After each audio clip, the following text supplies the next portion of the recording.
Are you wondering how you can learn more about food? Well, you're in the right place. This is the Chakula podcast, brought to you by the Root to Food Initiative, a show that celebrates authentic Kenyan dishes and serves you hot conversations about food in Kenya from an economic, social and political lens. Sema nasi kwenye social media at Root to Food on Instagram, at Root to Food on Twitter, and Root to Food on Facebook. And now, here's your host, Felistas Mwalia.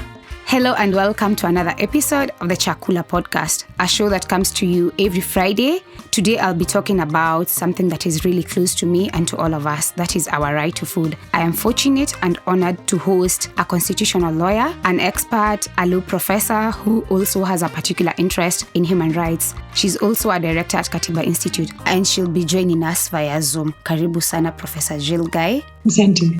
I hope I have done justice to introduce you. Very well, thank you. How are you? I'm very well, thank you. It's rather cold, like everybody, and keeping ourselves to ourselves as much as possible. I must say the weather makes one realize how blessed one is to be able to afford enough warm, nourishing food. Yeah, indeed, it is a blessing, not only to have warm food, but also to have nutritious food. She'll be sharing with us where Kenya is in establishing a robust legal framework for the right to food and what she thinks on how the process should be done. Jill, since you have been in these corridors for a very long time, if I can say that, where do you think we are doing wrong? Where do you think we are in terms of realizing the human right to food in Kenya? Yes, first of all, let me begin by saying I feel we have not yet fully realized the possibilities of the whole idea of the right to food. In fact, maybe it's not just the right to food, but the other rights that we see in Article 43 of the Constitution. The right to education, to highest standard of health, to water and social security and housing. All of them, I think we haven't quite got our heads around the notion of these are rights. Jill, has there been any attempt in developing a legal framework for the right to food? And why has the process been really so slow? The reason as to why I'm saying the process has been so slow is in 2014, the Food Security Bill, which was one of the most significant attempts to establish the framework law for the right to adequate food in Kenya, was submitted in Parliament, specifically to the Senate, which was later transferred to the National Assembly. But until today, we've really not heard anything about it or anything from it. Now, that's a difficult. I can't say I have, followed this in detail. Let me say that there are a number of bills of different sorts that seem to make very, very slow progress through Parliament. And I think sometimes they don't get the support of government, and maybe they don't get enough support in other quarters in Parliament either. But I wouldn't like to, without having it in front of me, I wouldn't like to say exactly what the problem is. Could I add a point also, though? Last night, I finished reading Irungu Houghton's book on the Constitution. It's called Dialogue and Dissent, A Constitution in Search of a Country. And his last chapter, or second to last chapter, is really about people who have found inspiration and support in the Constitution. And so how, despite the problems that he outlined in his biggest chapter, how people are actually making use of the Constitution. It's noticeable that many of the things that they're relying on are things like the right to assembly, association, freedom of expression, and Article 1, which is on the sovereign people. I think we need more people who are finding their inspiration in Article 43. In the rights to food and housing and water and education, social security. And then perhaps the Constitution will have a bigger impact on Kenyan society. Clearly, it seems that we have not yet fully realized the possibilities of the whole idea of the right to food, but we still have a constitution which clearly and explicitly talks about the right to food. In a nutshell, can you kindly share with us the genesis of the right to food as espoused in the constitution, and are we really on track to achieving it? Let me begin with where it comes from. Most people would say that the idea of a right to food is first expressed in the Universal Declaration of Human Rights in 1948. This is still a wonderful document because it really sets out an outline of most of the rights that we now recognize. That document, which is a United Nations document, says everyone has the right to a standard of living adequate for the health and well-being of himself and his family, including food, clothing, housing, and medical care and necessary social services. You will notice that there's one problem with that document. It's rather old-fashioned in some ways, and it talks about him and his, whereas our Constitution never does that. Yeah. And then that similar provision appeared in the International Covenant on Economic, Social and Cultural Rights in 1966, which Kenya has been a party to for a long time. And there's a little more detail. It says it includes to improve methods of production, conservation and distribution of food by making full use of technical and scientific knowledge, by disseminating knowledge of the principles of nutrition, and by developing or reforming agrarian systems in such a way as to achieve the most efficient development and utilization of natural resources. So you can see the idea is they're trying to explain what it actually means. Yeah. And let's come to our Constitution. Our Constitution says you have a right to be free from hunger. You have a right to adequate food, and you have a right to food of acceptable quality. We took, to some extent, from South Africa's constitution. That constitution talks of sufficient food and water. I think ours is a bit better. It's a bit fuller. Then I think we have to understand that you don't just read that little bit of Article 43. You have to look at the whole of what we call the Bill of Rights, Chapter 4 of the Constitution. If I can say a little bit more about that. First of all, it explains that rights are a framework for government decision-making and policy-making. So government must always have them, including food, in mind. When they're making plans, they should always be saying to themselves, what are the implications of what we're discussing and what we're deciding for people's rights, including food? Then the state must do what is needed to fulfill this right, and others in Article 43. But it doesn't say you have to fulfill them overnight. It says they have to be done progressively. Some people don't like that. They think it's an excuse for not doing anything. But the court's been very clear about that. Progressively means you start now and you keep going.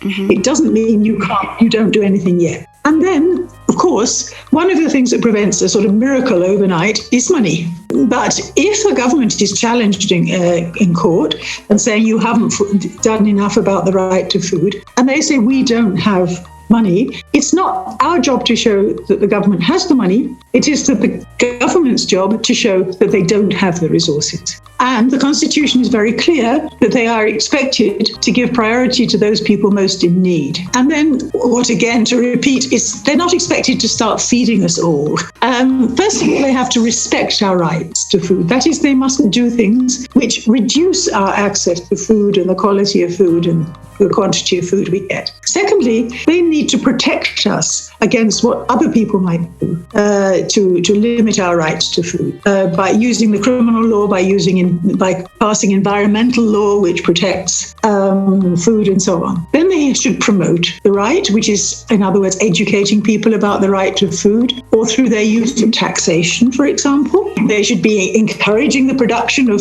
nutritious food, and then they should fulfill the right, and that, of course, would come particularly when perhaps we have a drought or something, and they should have programs actually to feed people. So this is a sort of overview of what the right to food actually means in the Constitution. You mentioned something to do that our Constitution is really brief when it comes to the right to food. Does it mean... Except that I just spelled out the fact that in fact it isn't, only if you just read a little bit of Article 43. But if you read the rest of Chapter 4, or the other relevant provisions of Chapter 4, then you realize that actually it says quite a lot about the right to food and other... Clearly from our Constitution, the right to food is well captured. And in the context of devolution, what is really required to make the national and county government accountable in this regard? Let me say something about accountability. Mm-hmm. This is quite a theme with me. Accountability Accountability only comes when people demand accountability. No government is going to say, here we are, we're accountable, we're going to tell you everything you need to know. No, you need to demand.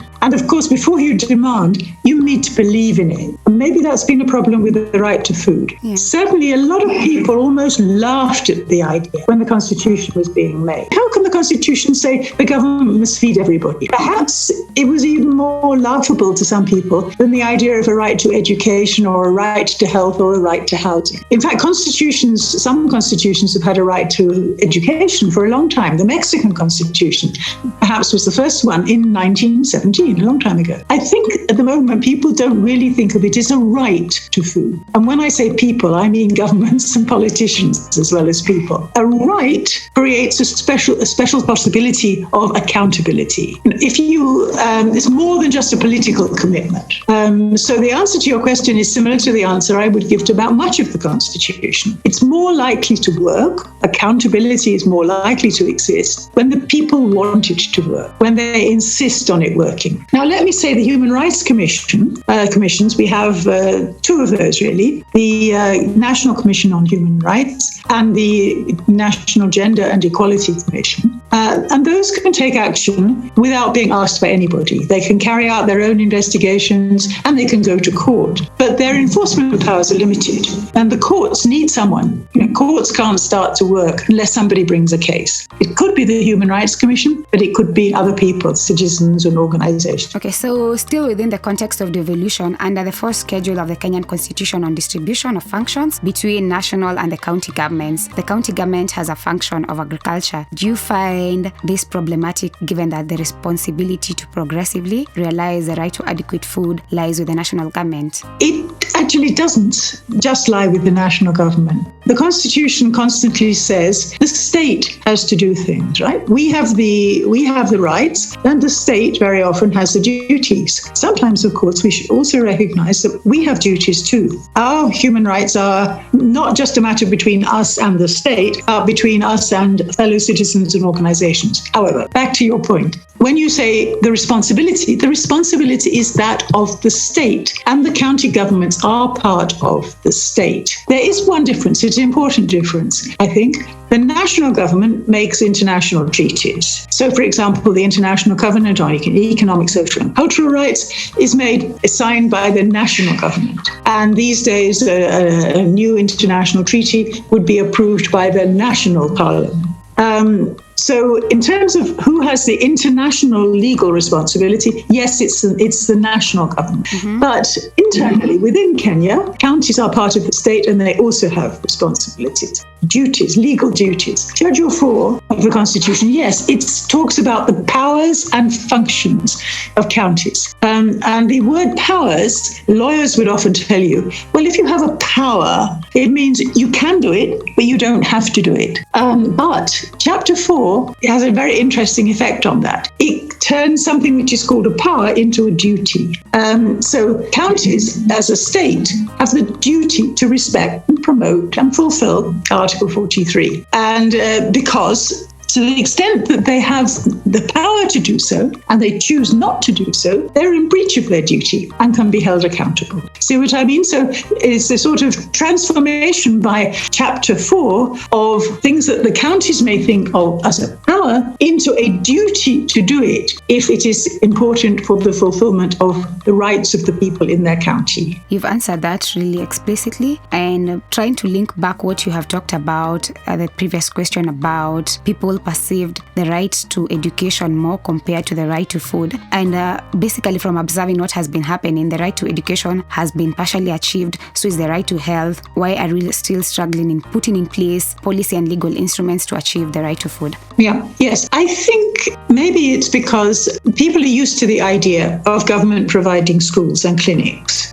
So they expect government to do that. Whereas the idea of the government having some sort of legal responsibility, constitutional responsibility for food is something new. And we haven't quite come to terms with this right. Mind you, I bet there are plenty of people in Kenya in places where they don't get food or have enough food who probably have a fairly shrewd idea of what ought to be done and what a right to food would mean.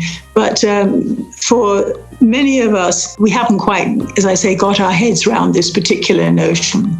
But even with education and health, is it that we think of them as a right? Or at least does government think of them as our right? I think government thinks of them as something that is a sort of political responsibility. Yeah. And the trouble with that is that political responsibilities can be easily looked at as, oh, well, this is the government being kind to us. This is obviously the government being politically sensitive to us, but not as the government recognizing that we have a right and they have a duty. And how should this process be done? Have there been any attempts by the government, civil society, or the private sector? Well, of course, the obvious answer is food security is one of the president's big four, and it's an important contribution. But I do want to make just a couple of comments really about it and say that I don't look at it as quite the same, however good idea I think it is, as an acceptance of a duty. First of all, it is a political undertaking, right? And let me expand on what I said a moment ago. I think that if a single person starves in this country to death or in any country, maybe you couldn't say there was a breach of the Constitution, a breach of that person's right. But if a significant number of people starve, if that is foreseeable and if nothing is done about it, and when something could be done about it, then there's a violation of the right to food, a violation of the Constitution. And I think this is what's important about being a right? It's something that somebody has a right to and somebody has a duty, and not to fulfill that duty is a violation of the right. And then the second thing about the Big Four plan is that it's a long-term thing. It's about improvement of agriculture over a long period of time. But what about people who are starving now? And now is real, isn't it? Yeah. Or people who are undernourished. Oh, there are huge numbers of people who are undernourished. Or people who don't know what makes a good diet, because that's under the International Covenant on Economic, Social and Cultural Rights, as I read. Actually educating people about what is a good diet and the best way, especially to feed their children, is part of the government responsibility. So that's one aspect, right? Is what government has done. Secondly, of course, as a lawyer, I would tend to think about going to court. Do people go to court about the right? And there have been a few cases, but they so far haven't had a very big impact. And they haven't been, on the whole, cases which make the right to food central. In one, the Consumer Federation of Kenya tried. It wanted a declaration from the High Court that keeping fuel prices high caused high food prices and thus violated Article 43. It's not a bad argument on the face of it, and something that people have been talking about now, the problem of taxing fuel and therefore actually taxing food. But it was perhaps an early case, and the judge said he needed to do more than just come to court and say this. And he said, and it's interesting, it is not enough to make bare statements with regard to the violation of rights without seriously addressing oneself to the manner in which the violations have occurred and the reasonableness or otherwise of the measures taken to avert or ameliorate their impact. In other words, you don't just say there's a problem, you have to say government didn't do this, which it could have done, it should have done, or it did this, which it shouldn't have done, and so on. You've got to prove that there was a failure on the part of government. A number of other cases have used the right to food as a sort of add-on, particularly a number of evictions. People have been kicked out of their homes. This is a violation of the right to housing. That right to housing would usually be enough. But there's a tendency for lawyers to want to add on and add on and add on. So, you say it's a violation of the right to housing and education and food. We haven't really made it a central concern of the cases. There was one case in which traders were evicted, and the court said did actually focus particularly on the fact that this made it difficult for them just to live and just to feed their families. Let me add that when I say we could do more, I often have in mind cases. There is an organization in India called the Right to Food. campaign. It's been going since about the year 2000, and it began with a court case. And that court case went on for years and years and years, constantly raising issues about the government's own failure to carry out its own policies and programs for feeding the starving, for providing nutritious food, school meals, and all that sort of thing. Really tackling government's obligation to do positive things to improve the food situation. And I think this is what we haven't yet done in our court cases.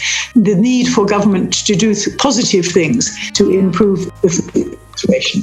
As we wind down, do you have any wise words for the listeners? I think to believe in it. I think as the right, not just your own right, but the right of other people. I think this is what's really important in something like this.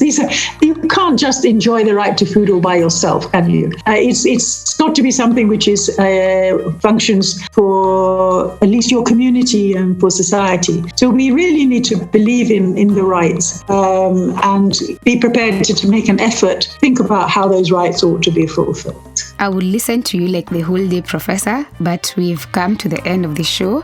Thank you so much for your insights. You're very welcome. It's a pleasure. Thank you very much. I want to say a big thank you to everyone who has listened to the podcast all through till the end, and a big thank you to my guest, Professor Cottrell Ghai. If you want to find out more about the Root to Food initiative, check out our website, www.roottofood.org. I'll put the link in the show notes below. You can also join us in championing food change by becoming a member of the Root to Food Alliance using the same link that I've shared on our website. You can find us on Google Podcasts, Apple Podcasts, and SoundCloud at Chakula Podcast. Make sure you subscribe, follow, like, and share so that you don't miss out on new episodes. I'm your host, Feli, and I'll catch you next week on Friday.